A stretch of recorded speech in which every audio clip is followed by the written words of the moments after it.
Yo, what up? The notes for this week are terrible. So the video will be terrible. But you knew that already. Let's see. I do have the title for the video figured out though. A spiritual anarchist cult business. Doesn't that sound amazing? Um, I guess I'll I guess I'll start because I mean a lot. I guess the majority of my notes are coming from. I went to. I don't know if it's a. I don't think it was an official Burning Man thing, but it was a Burning Man type thing over the weekend. If you don't know what Burning Man is, it's this huge event in the Nevada desert where a bunch of people come together, pop up a city, build a huge effigy of some kind to burn at the end of the week. And the event is just made up. The people make the event. So you'll have, art tents, music tents, drug tents, orgy tents. There was an orgy tent this weekend. It's whatever the people bring together. So I went to that event, and almost all my notes are from the event. My favorite part of the event, my favorite part, I don't know what to call this. I'll describe it because I think I have anarchist cult in the middle, but the spiritual business is the more important, uh, my most important takeaway from the weekend. So it was Friday, Saturday, and Sunday, and I guess my notes helped. I'm not.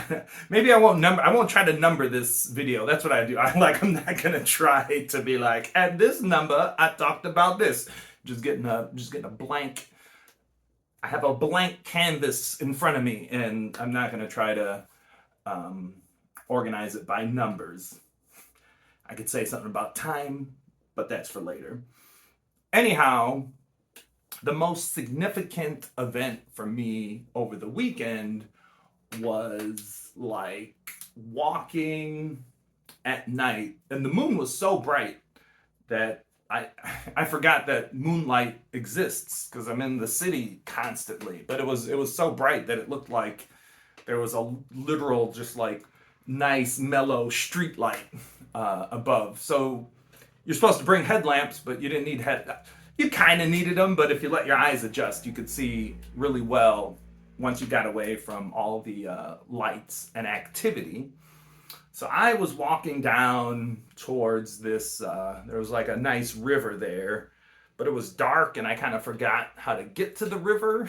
I mean, all I had to do was go to the left a little bit, but it was dark, and I didn't know where I was. But I saw this huge rock that was kind of like lit up by the moonlight, and I go and I sit on this rock, and then I'm just like still sitting on this rock.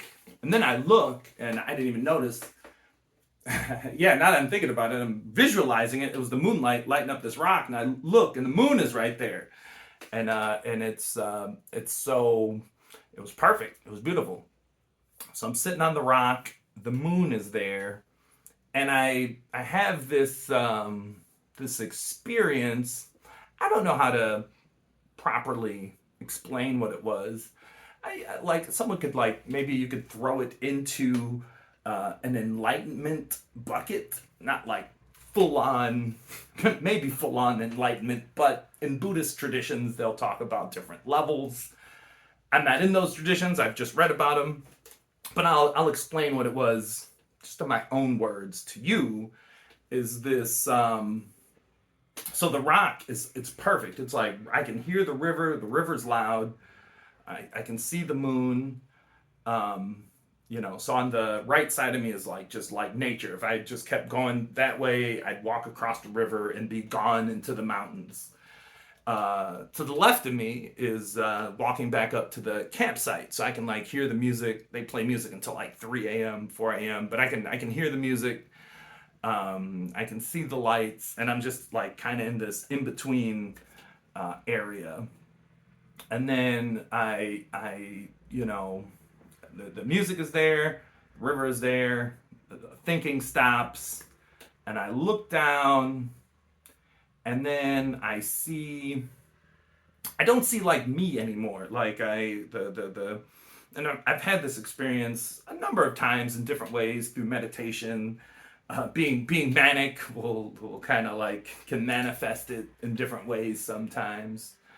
But this like kind of, I guess I would describe it like connecting to an underlying like consciousness that we're all like a part of. That, it's like this underlying consciousness that we're all a part of, that you don't usually feel or sense because there's so many layers of you on top of you, like, like worrying about things, thinking about this, thinking about that, trying to do this, trying to do that.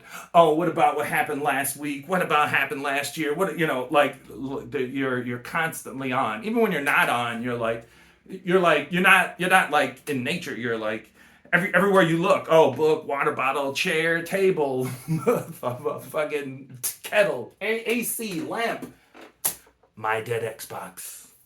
But so you're under a constant assault of just things and ideas, either just internally from what you have going on and what you think about yourself. Like what I'm saying is like, total, is dissolution a word? Totally dissolved.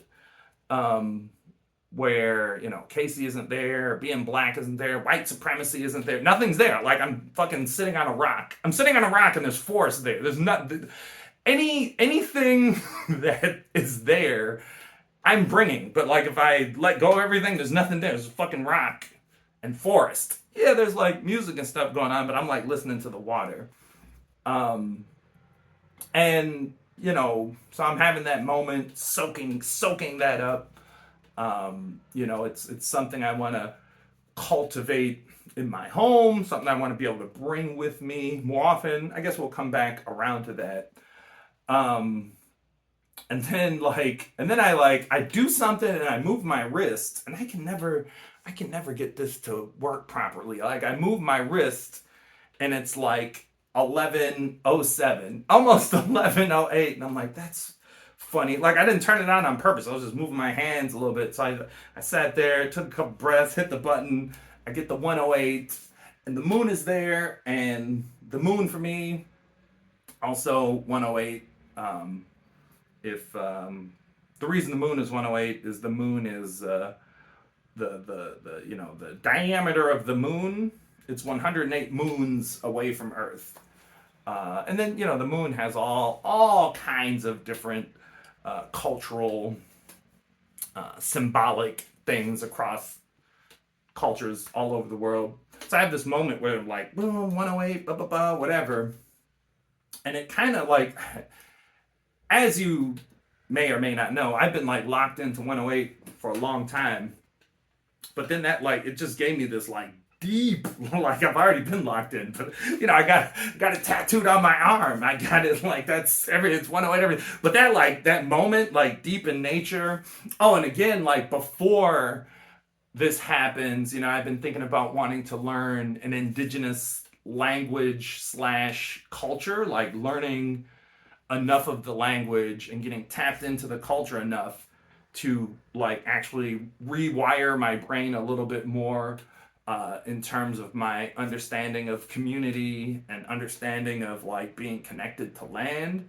But like I've been wanting like the group I have the most affinity for whatever reason. I think because they're a mountain people, is the Atayal. I'll have to get my pronunciation better later. But like I don't know if I'm going to lose my train of thought from where I was before, but I think this is important. I was walking, and there were a couple Taiwanese guys. We actually shared a van on the way to the event. This event was big. There's like 100 people there. They're just walking. I run it. I start chatting them up, and it's funny. They're like doing Tai Chi and studying Taoism, and I teach them. It's always funny when like I'm teaching Chinese speaking people stuff about Taoism and the character Tao, and they're like, "Oh shit!" And I'm like, "Yeah, man." Blah blah blah. But then one of them is half Atayal, and like the land that we are on at that site is Atayal land, and I guess his village is even nearby to theirs. And then I got to talk to him about that for a while. And that kind of, I guess I thought about locking stuff in with the 108 getting locked in. That like locked in the indigenous language and community I'm gonna connect to. And then it was like cool, like it feels like I should know this, but why would I know this? So there's an Italio language I can learn, but he said even among the Italio people, there's like 5 different languages. So it's like whatever I'm sure the language I'll learn is the language maybe that the largest group speaks, and that'll be fine. And he said it was interesting, like those groups get grouped together because a lot of their customs are the same, but then they're like the same, but not whatever. So that was all interesting. So I'm like, now I'm locked in. So over the weekend, I get locked into the Italio community and language and people, and this is all happening on their land. I'm on that, their land. The 108 gets locked in, and speaking of shedding stuff, like now I'm weaving around. It's a story. Roll with it. I brought like my Milwaukee Bucks hat and this frog chain and a couple other things that I was like, I'll gift these to someone. And the frog chain, like I didn't even get a chance to like, hey, I'm giving this away. Anybody want it? I'm just wearing it. And someone was like, yo, dude, that frog chain. I'm like, oh yeah, I brought it to give it away. You want it? Yes. That happened like almost immediately. So that was funny. And I guess this is going to what I'm connecting this to about giving away that frog chain, and more importantly, the Milwaukee Bucks hat, is that, having that experience on that rock where I'm dissolved and like disconnected and just, just one with nature, that deep underlying consciousness, kind of like letting go. What was my watch talking about? Kind of about letting go of stuff. And the Milwaukee hat, Milltown Kid, whatever. I didn't think I'd give that hat away because I was like, oh, I'll give it away if it like I was wearing it for a while and I thought someone might see it and be like, yo, from Milwaukee, yeah. And I'm like, oh yeah, here's the hat. But no, that didn't happen. And then so I just started leaving it in the tent. Like I just stopped wearing it. And I'm like, oh, yeah, I should stay connected to Milwaukee. Blah, blah, blah. And I'm not saying I'm not going to stay connected to Milwaukee. I got family there. I got friends there. I'm connected to Milwaukee. But more this like a part of my identity connection. I guess, flirting with letting go of or whatever as I'm coming to the event. And then I'm at I just go to the campfire and I'm just chilling. I'm always kind of just like moving, like when people show up, I leave. It's like this like community thing. And I'm like, oh, people, let me go in my tent and read. Oh, let me go back to the rock.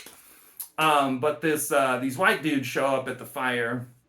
And this one white dude, like we're talking about something. He's like, dude, this George Carlin fucking, you got to hear this. And he pulls out his phone and plays YouTube. And I turned my phone off for the whole weekend. I didn't want anything to do with phones. I didn't take any pictures. I didn't take any videos.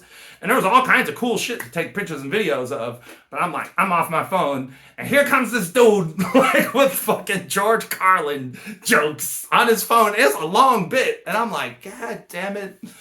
A part of me feels trapped, but then I kind of let go of it, and I'm like, whatever, just roll with it. Video ends, and then we start chatting each other up, and I tell him I'm from Milwaukee, and dude gets like pumped, like, yo, I love the Bucks, they're my favorite. I'm like, really? He's like, yeah. I'm like, you want a Bucks hat? He's like, yes. I go get him the Bucks hat, he puts it on. He's all pumped. He's telling me about the Bucks. And it's really funny. This dude is from like Nova Scotia, Canada. But for some reason, Nova Scotia, Canada, people there are really into basketball. So that was funny. So I was able to even I didn't think Milwaukee would come up for any reason. I had already given up on getting rid of that hat. I mean, obviously I could have just walked around like, you want a hat? You want a hat? Yeah. But I'm just like, I guess this gets to, I haven't even got to the spirit business part yet. I think I started this video like the most important thing is spirit business. Let me talk about all the other things first. So yeah, I could have, so speaking of spirit business, here's an example. I have this hat I want to get rid of. I could have just took the hat and walked up to people like, hey, do you want a Bucks hat? Do you want a Bucks hat? Do you want a Bucks hat? That would have worked. At some point, someone would have took it because it's a hat and it looks kind of cool. So they would have took it and that would have been the end of it. That's not spirit business, though. Spirit business is the random white guy from Nova Scotia getting hype about the Bucks, unprompted. I can't remember if I mentioned Milwaukee first. I think he mentioned the Bucks first because we were like, he was talking about sports and basketball, and he just like jumped to Milwaukee. So that was real funny. Anyway, get rid of the hat. We're dropping things. We're on Italia land. I'm vibing with the land. And as a side note, I haven't thought about this much, or at all, but you know, people talk about the land and the people connected to the land, and I think you can take a kind of a funny Western view of you know, any land can be for any people. Like why are you, why are you gatekeeping land? You know, but I think I just thought about it briefly while I was there, and it just came into my mind now. But the people who are on the land living with, they're deeply connected to the land. Like they understand the plants, they understand the animals, they understand the flow and changes of seasons. They understand, it's like and it's like they're like one with the land too. It's just like a different, we don't have that connection at all. Maybe farmers kind of have it, but no, they don't have it. They have a connection to land, but not that kind of connection. All right, Italio, the 108, drop it. Oh, and I'll throw this in about 108 quickly too. I'm not even looking at my notes. I get but with the 108, something cool about the 108. So in my story, in my narrative, true or not true, my narrative is that I did not create this 108. None of it. Not even my 108-day cycle thing. None of it. It's like I'm discovering something, as opposed to me creating something. I'm looking at it like discovery. Even if it's not true, even if it's oh, nope, you're doing it. Yeah, I'm looking at it like discovery. I'm looking at it like, collaboration between the ancestors and spirits and whatnot. We're all standing on the shoulders of giants. I see this as a collaborative thing, not something I'm creating. And then, why the number 108? Why not 107? Why not 109?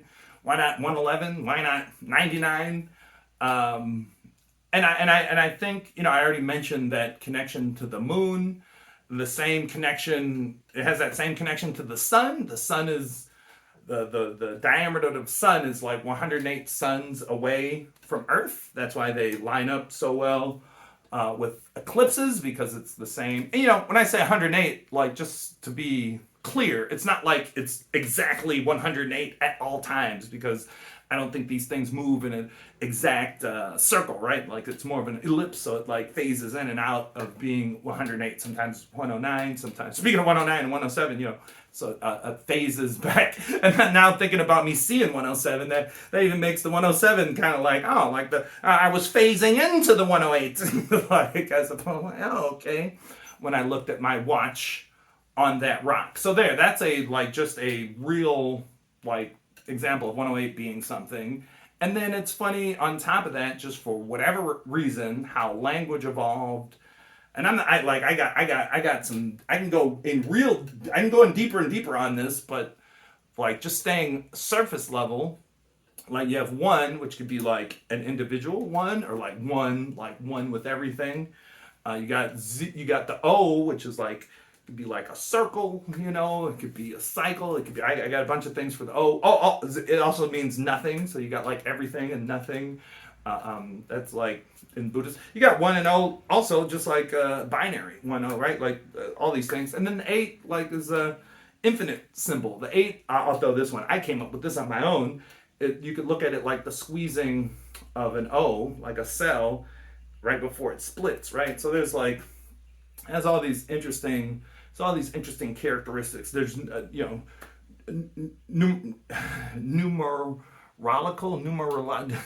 there's numbers.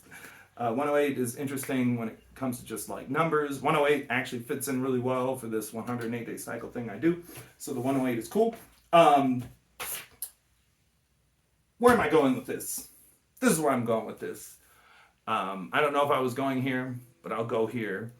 When I was talking about that like universal consciousness, like underlying field that I experienced, where I'm aware, I have awareness, but the awareness isn't connected to like me being Casey or American or any, like all that stuff is gone. No white supremacy, no capitalism, everything is gone. Just boom, right there. And I think we all have. Not I think we all have that. I know we all have that, right? And I'm looking at 108 and like not even 108, less 108 and more like I don't even know what I'll call that. Maybe I'll call it 108. That's the 108 like symbol. That's the anarchy symbol, but that's the 108 symbol. As that can be like a point of focus, especially when you mix it with all the different things, which I'm not talking about, like, but a point of focus, like something you want to cultivate, is that that thing. You stack all of the you stuff on top of that thing, but like being able to connect with and tap into that thing, and that's like what I want to create and share and give people a process for tapping into that, connecting with it, seeing how we're all connected, and then being able to move in a way where when you see anyone, Charlie Kirk, Trump, who like, if someone who likes Charlie Kirk and Trump, who do you guys not like? Obama, like AOC, like who are the bad guys? Antifa, I don't know. But anyway, like you're able to see people and know that they're good or bad. However the you has manifested, and want to label these things underneath all that. And that's what I'm saying. When you're able to go there and connect with that, and like there's no good, there's no bad, there's like just this awareness and connection, and be able to operate from that place. And I'm not saying that that like you go there and you come up and now you're like, it's all good, kumbaya, baby. Like, no, there's still demons to slay. there are still, but like, as you slay these demons, you're like, sorry, demon, I wish I could have helped you tap into that, but we ain't got time for that. Yeah. And like, I'm like going through all my notes, but like, not in any specific order. So something, will I ever make it to spirit business? We're 23 minutes in. Will I ever get to spirit business? I gotta go meet my friend for tea. Will spirit business ever happen? Yeah, like tapping into that, understanding it, and then being able to move through the world and know that when you're interacting with someone, you are interacting with another you. Not this you, there's only one me, but the 108, the 108 you. You're interacting with another manifestation of that like deeper awareness that like trees have, plants have, animals have, this fucking pen has. You know what I'm saying? All right, maybe that's too much. Let's see. Yeah, I think I hit all of the main bits. Let me get to I'm seeing stuff, but I do want to head out, and I have more videos to talk about whatever I want at any time. I'll mention briefly anarchy and cult. It's in the title on purpose. These are two words that invoke a response from people's minds that I believe was set up by the elites and forces who want to oppress people from being free. Like if people are free, you can't extract stuff from them. If you're free, you can't be coerced. Everyone, you, me, you're coerced, and you don't want to go to work. You're coerced into work. You don't want to pay these bills. You're coerced into paying these bills. If you don't pay these bills, you don't do this thing. You don't eat. You don't have a place to stay. And with inside of like when we're talking about anarchy isn't anti-work. Anarchy isn't anti-rules. Anarchy is just about creating a framework so people don't feel coerced. People don't like. I don't want to go deep into the anarchy thing, but it's interesting how authoritarians have launched a propaganda campaign against anarchy to make people like think it's bad when it's actually good. Same thing with the word cult. Like a lot of these things, people wouldn't label what I'm doing anarchy ever because they don't know what anarchy is, and what I'm doing doesn't look like anarchy, but it actually is anarchy. Like that's just what I learned. Like I just want to build communities and connect the communities. But one thing people will call it, especially I got the symbol. That's your symbol too. That's not my symbol. That's our symbol. I guess both of those, anarchy and the 108. They'll see this or hear me talking about something and they'll think cult. And cult has a specific definition about where a basically a charismatic person creates basically like a religion, but then they use that power dynamic to basically abuse the people underneath them, whether it's usually it's either sexually or financially.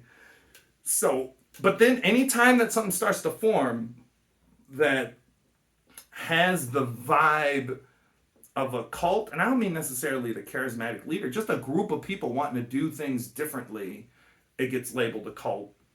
And again, this is like, dude, this is like weird Matrix mind fucking manipulation that they've done to the masses, dude. It's the fucking, anyway, with these two words, like these are two powerful words that could serve you and your friends and everything really well. And you don't even think about the process of making anything like this, because if you start doing it, cult, anarchy. Anyway, all right, we finally got to spirit business. Now I'll wrap this up because I want to go drink tea. So spirit business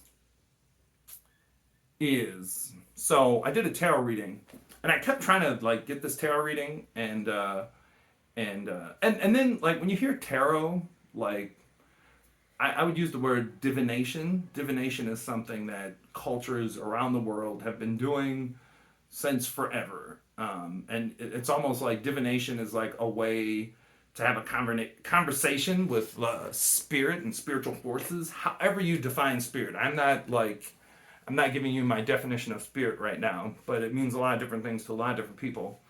But I will agree, whether you think spirits are different gods and angels or whatever, or it's the earth and nature, whatever. I'm not telling you my version right now. But divination is just a tool to be able to communicate with spiritual forces. And tarot is a form, one of many, of divination. So I saw this woman doing that. I kept trying to see her. I kept like missing her, or she's busy or whatever. Then I have my crazy rock experience. And then I get to journal about my crazy rock experience. And then I go and get to talk to her. And she had me ask 3 questions. She was like, do you have a problem with this? I'm like, no. She said business, and I'm like, yeah, business. And I'm thinking about the 108 flowism. and my soon to be created weekly meetup, Revolutionary Habits. And I'm like, okay, yeah, business. And she's like, okay, think of 3 questions. And like, she was like, you can ask more later if it's not clear, but think of 3 questions. So I didn't tell her, I just thought. So I thought of a question, pulled 3 cards. Thought of a question, pulled 3 cards. Thought of a question, pulled 3 cards. Question 1 was like, oh, should I like do the community building thing, which is basically where I want to wrap this up. like, come on, Casey, let's go. The community building thing, where I'm like doing the Revolutionary Habits meetup. I meet people. I try to like build this, like from the people I meet there and people I know and people I meet. I try to build this community and whatever. And I was like, question 1, my first question. Second question, should I do the social media thing? I do, even though I'm not doing it well. Like I do know how to do it well. I'm like, should I do that? Does that make sense? You know, should I like and the social media thing was kind of like, it's also not just making videos and TikToks and stuff, like kind of like writing books and the whole that whole thing, like kind of writing and producing content. And then the third one is basically like, should I just do like spirit, like spirit business? And that'll be really hard to describe. I'll try to describe it a little bit before I close out the video.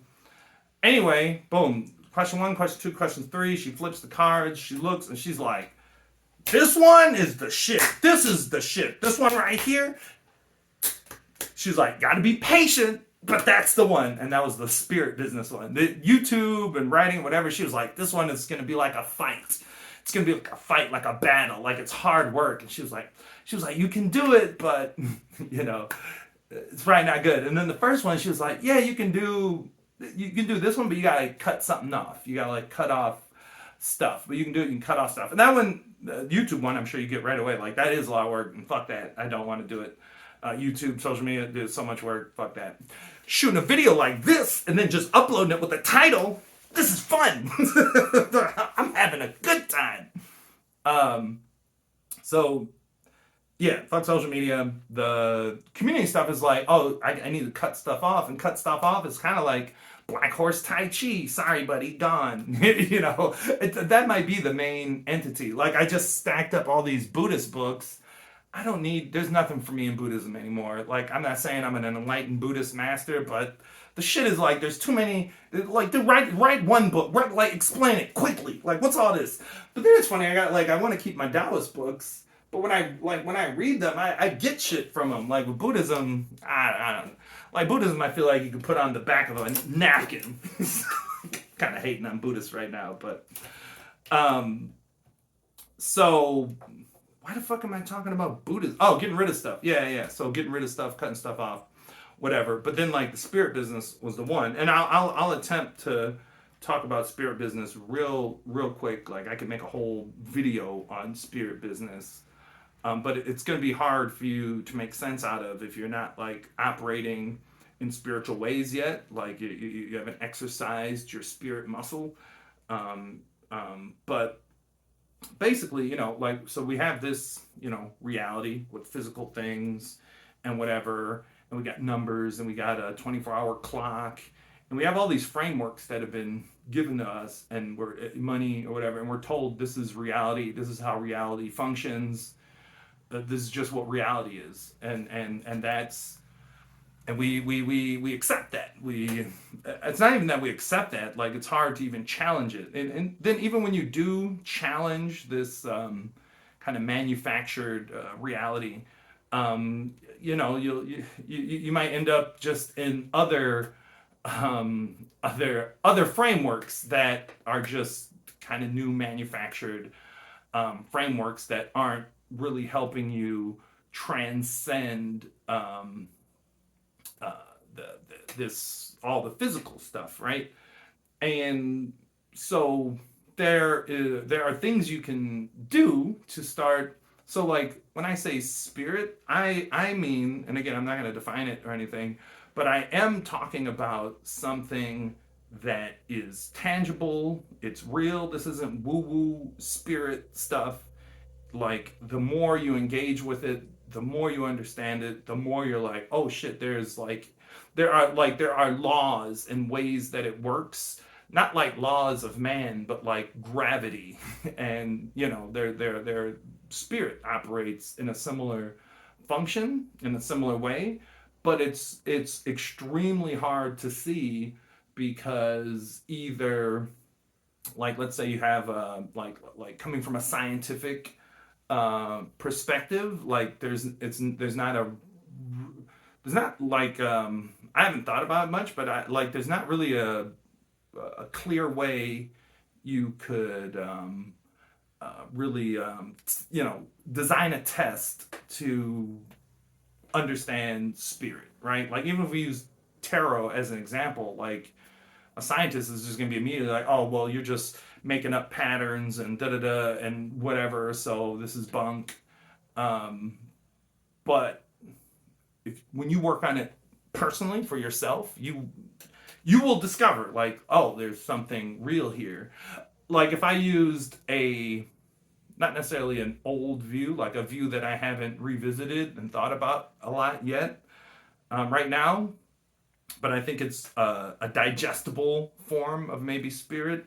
Is even if you just think about, like, all of our brains are like connected all the time, but, like, I mean, in like tangible ways. Like, right now, like, it's very clear how we're connected because I'm like talking to you and you are hearing me, and the connection is like immediate. But then, like, the My Dead Xbox thing, like, now you're connected to Microsoft, you're connected to my old video, you're connected to friends that, like, maybe you're connected to your Xbox dying and how much that sucked, or if it was funny, or how the shooting video never came out, but, like, like, that's just one thing. Look at all the things. Look around you. Look at all the things, right? So, like, we are, like, intimately connected at all times, and there is an emergent intelligence that happens through this, like, this being connected like this all the time. And then there's a way, and again, I'm not saying that this, I'm trying to give you like an idea of maybe what spirit is and how it could work or what it could be, but one that's like fits a Western framework better. Oh, I'm just reminded of something. But yeah, so with all these things connect, and then if you think of the internet and you got your phone on you and alerts and all this stuff, like there's just like emergent things will happen that if you like kind of like just open up and like take everything in and kind of like react to things in a different way, react to your thoughts in a different way, you'll find that, like, oh shit, there's a underlying, like, things move a little bit differently than I thought, right? So that's an example, right? So then, like, a spirit business, and again, that was a example. My version of spirit goes deeper than that, and a little bit more different, but that's easy to understand. So then, a spirit business, you would be operating on that layer of, like, let me tap into the kind of like the collective intelligence that comes up. Now, just to give you a taste of how my spirit business definition would be incongruent to what I just told you, like, think about a spirit business. Imagine setting up a business, an actual business with contracts and people working uh, for you. Doesn't sound exactly right, but we'll say for you to make it easier. So you got contracts, you got people working, you got things coming and going. You're making connections. You're shaking hands. You're doing all this stuff. Imagine you have a physical location. You're sending packages around. Okay, like, imagine all that. But now imagine all that, but none of that exists. It does exist, but you can't see it. And now you're conducting business in, like, there's no money changing hands, nothing. It's pure spirit, and again, without having a strong concept, or even before you try to put together a concept of spirit, you're better off you know engaging with it in different ways to to learn, to understand how it works, to learn how it works. um Damn, I had something else I was going to tell you, but I guess I'll just jump. I guess I wasn't supposed to tell you that. I'll finish with um um something I like. What I want to do with Flowism in the 108 is like, look at me, dude. Look at me. I'm in Taiwan. I speak Chinese. I did fucking Tai Chi and Taoism for fucking two decades, 2.5 decades. I'm about to learn this indigenous language. Like I got all these books, and I got these books, and I'm reading more books, and books on books on books, and all that. I want to distill as much of that as I can into the 108, into Flowism. I don't want you as a Western English speaker feeling as though, because it's true, if you want to learn Taoism, you do need to learn Chinese. You do need to go to Taiwan or somewhere. You're not, like, the Taoism you get in the US is watered down. It's not, it's okay. It's okay because in the US people mix it and they do their own thing. It's okay, but it's not like, it's different. And when I say like it's okay, it's actually kind of great in the US, but I think people can get caught up, and I just want to remove this. It's like, oh, I want to do Taoism, gotta learn Chinese, got like, so it's like, no, dude, do Flowism. You don't need Chinese. You don't need to go anywhere. Everything you have is right there. Everything you have is, you might need to go to China. You might need to do things, but like, you don't, you'll discover the things you need to do. You won't feel like you need to do those things just automatically. You'll discover what you need to do by using the processes of Flowism and the 108 and the community. So yeah, I'm looking forward to distilling all that. And I guess I'll throw this. This is a whole ass video too. I guess I'm taking an Uber to my friend's house. Um, something I realized, guys, and I'll just end with this. Like, I was tripping on it. Like, where did I start? I started over here, and then I did more over here. And what I realized is that, and this is powerful. I think this is a good way to end for a bonus knowledge for you here at the end. Thank you for hanging out with me this long. It's not about the number of people in your group. It's about, and it's not even about your group, although groups will form. It's about the number and strength of connections. And like a group, I mean, this is kind of crazy to think about, but like a group here, I wrote 16. A group of 16 people, that's 120 connections. 16 people is 120 connections.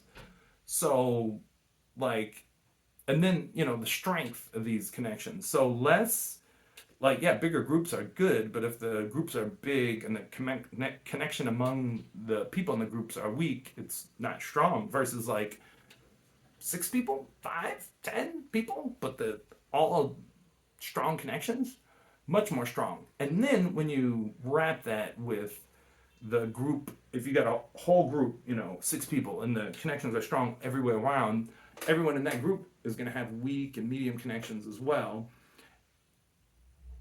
I'll leave it there. Let me get this Uber. All right, guys.